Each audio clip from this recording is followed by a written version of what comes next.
નમસ્કાર, મારી YouTube channel પર તમારા બધાનું સ્વાગત છે। આજે હું તમને એક વાર્તા કહીશ, દોડવું તું અને ઢાળ મળ્યો। જબલપુર ગામમાં કરશનભાઈ નામના એક નાના મજૂર વર્ગનો માણસ રહેતો હતો। તેમને બે પુત્રો હતા, ધર્મેશ અને ગોવિંદ। તેમનો સામાન્ય પરિવાર હતો, તેથી દરેક નિર્ણય વિચારીને લેવો પડતો હતો।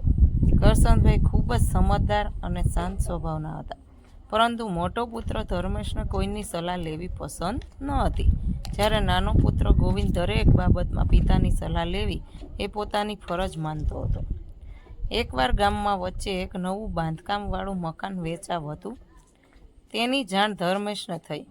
તેને પણ એક મકાન ખરીદવાની ઈચ્છા હતી, એટલે તેણે તરત જ નક્કી કરી લીધું કે આ મકાન મારે ખરીદી લેવું છે અને તેને પોતાનું ઘર બનાવવાનું સપનું છે તે પૂરું કરવું છે।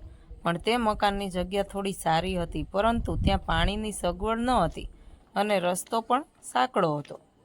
ધર્મેશે તેના પિતા કરશનભાઈને કહ્યું, આ મકાનની જગ્યા સારી છે, આપણે અહીં રોકાણ કરવું જોઈએ।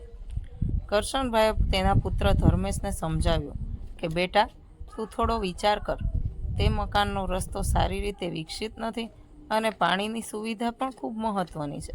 તો અહીં પાણીની સુવિધા પણ બરાબર નથી, તો ગામના છેવાડે આવેલો પ્લોટ વધારે યોગ્ય રહેશે।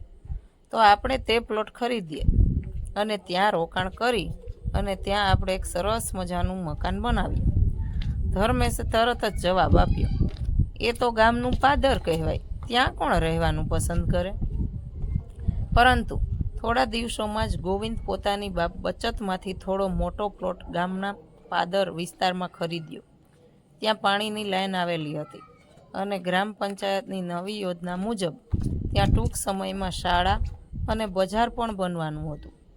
તો ગોવિંદે ત્યાં સરસ મજાનું મોટું મકાન બનાવ્યું।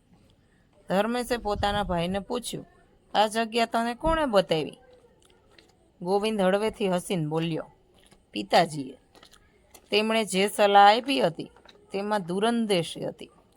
મને પણ એ જગ્યા ખૂબ જ ગમતી હતી અને તેમનો આશીર્વાદ મળ્યો એટલે આજે હું વિશ્વાસથી ખરીદી શક્યો। કરશનભાઈ પણ પ્રેમથી બોલ્યા, જ્યારે કોઈ વસ્તુ આપણને ખૂબ જ ગમતી હોય અને એ જ વસ્તુ માટે કોઈ શુભચિંતક વ્યક્તિ સલાહ આપે, ત્યારે એવું લાગે કે દોડવું તું અને ઢાળ મળ્યો।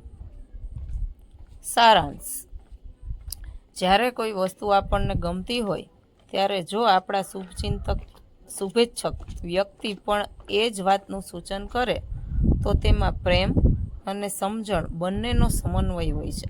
આખરે એ સલાહ આપણું યોગ્ય માર્ગદર્શન કરે છે। ખરેખર કહેવાય છે ને કે દોડવું તું અને ઢાળ મળ્યો। મિત્રો, મારો વિડીયો ગમ્યો હોય તો લાઈક, શેર અને સબસ્ક્રાઈબ કરવાનું ભૂલશો નહીં। ધન્યવાદ।